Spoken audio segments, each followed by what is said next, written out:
Hello, Jumbo, Salam Alaikum, Namaste and Sat Sri Akal. Welcome again to Ammijaan's kitchen.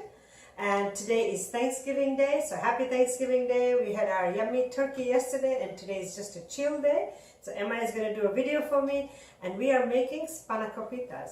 My niece used to make Spanakopitas for me all the time, and traditionally, she used to do them traditionally where you use the filo pastry. But for dinner, filo pastry, not my thing. Sitting there with a pastry brush, you know me, everything has to happen yesterday. So I cheat and I use puff pastry. So we are going to be talking about the ingredients pretty soon, but I wanted to show off to you my vegetables that I've been harvesting from the garden. These are my peppers from the garden, and they actually, I planted red peppers, but they come up green. I don't know why. So then I looked up on the net and they said if I put a banana with the green peppers, they turn red. And sure enough, orange, red, and all sorts of colors. So that's lovely. And then I went out and got one of the ingredients I need today for the Spanakopitas was leeks. I know. These are supposed to be leeks that look like green onions, but that's because I was lazy and I kind of planted them in a bundle. But I mean, look at this. I just picked this straight from the garden and it's October. Aren't we fortunate to be having this beautiful weather? So anyways, let's talk about food. So today is going to be Spanakopitas, as we said, with puff pastry rather than filo. And we'll be needing leeks, spinach, nice baby spinach is always good, Cremini mushrooms, garlic, the red, green, yellow pepper from the garden, feta cheese, olive oil, and last but not the least is this spice that we use, and this is Montreal steak spice. It's quite coarse when it comes. I'm sure you all have this in your cupboard, but what we do is we just blend it up in a bullet or a blender or whatever, and it comes really nice in soups or any kind of base where you want that little bit of salt and pepper taste, not too overpowering. So there we have it all. Emma is doing the video for me, thank you, and let's all come back and make some Spanakopitas. Hello again, here we are. We've gone ahead and chopped everything. I cheated with the mushrooms and I used, I have like a double-bladed Ninja, which is really nice. It doesn't make it into a pulp like a bullet would. And then I did the same with the peppers.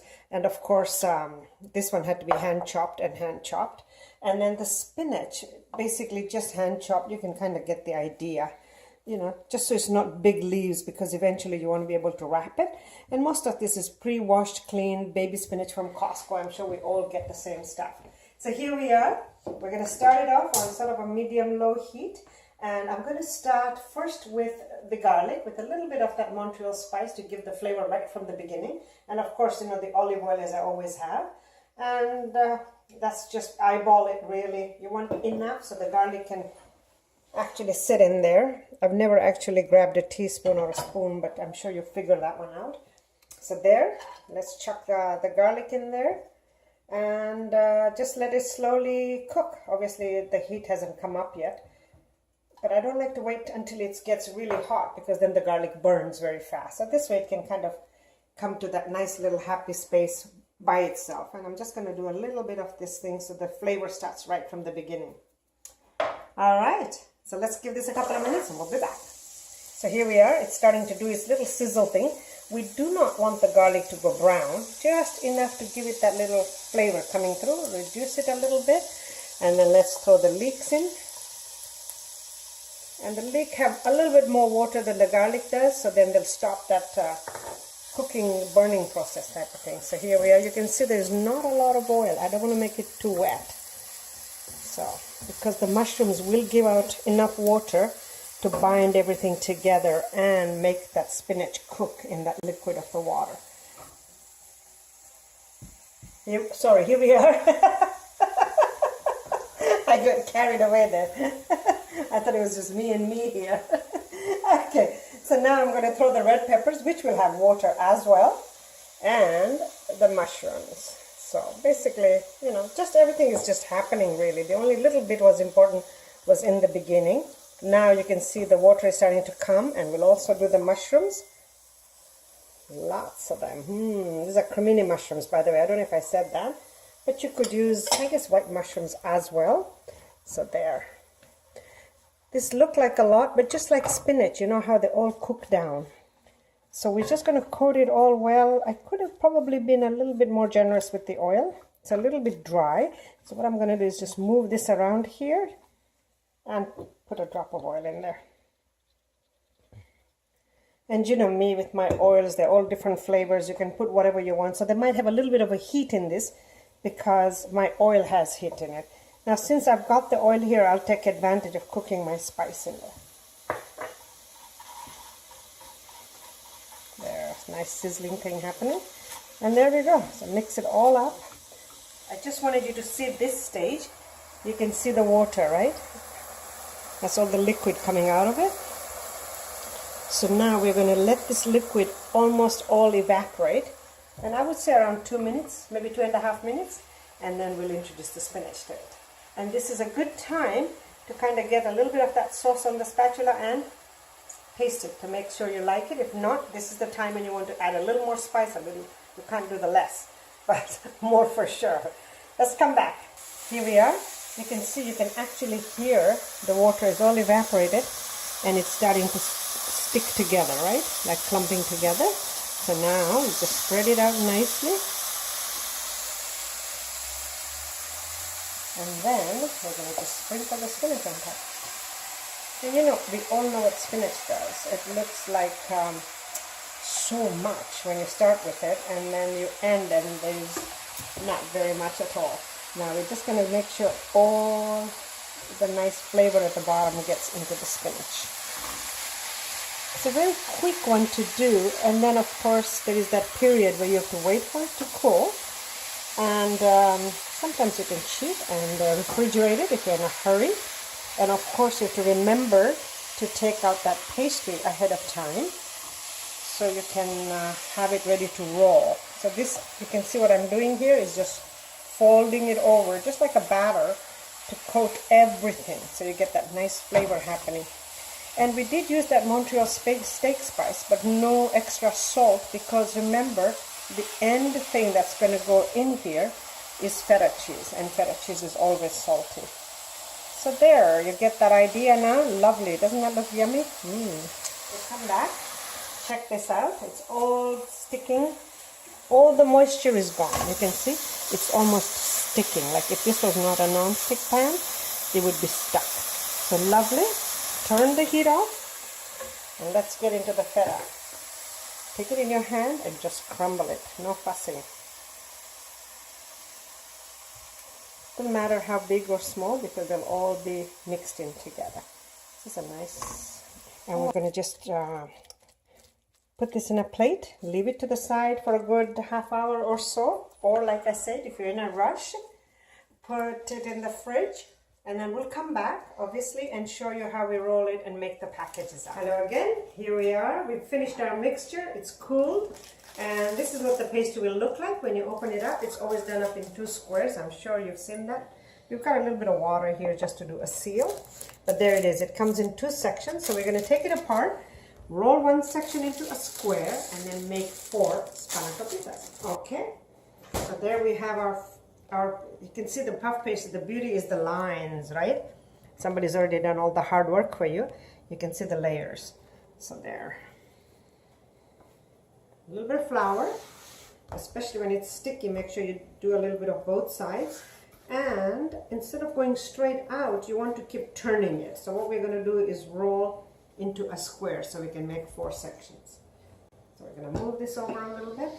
The typical rolling pin that you would use for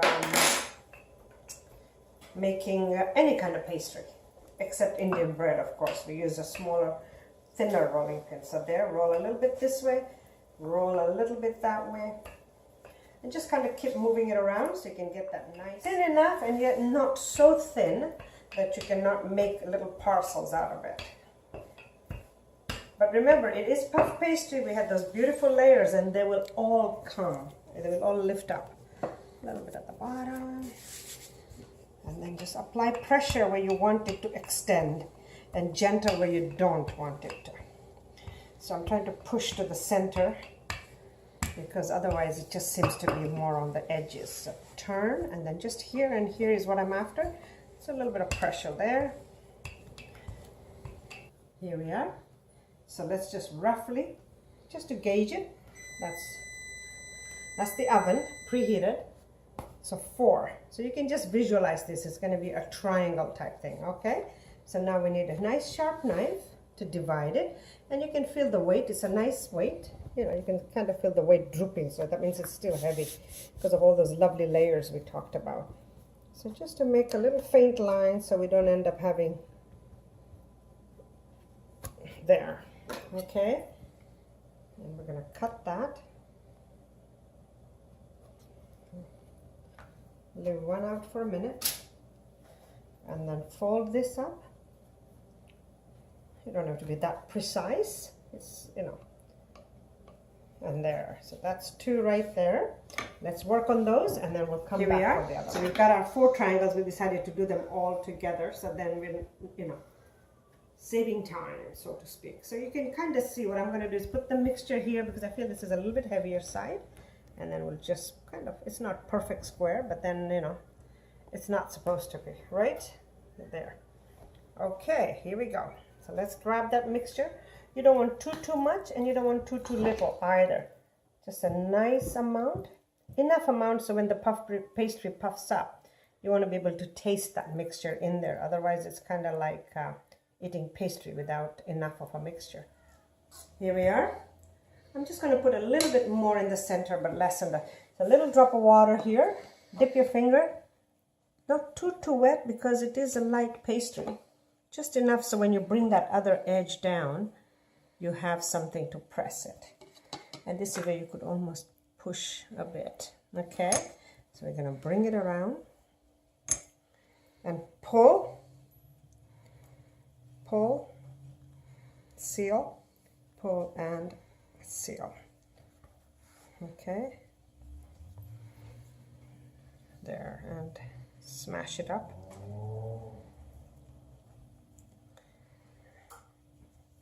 And then just a little slit on the top and maybe another one to allow for the steam to escape. So that's one. And then the second one, we got to put the water in. So let's just move this here, pick the bowl up.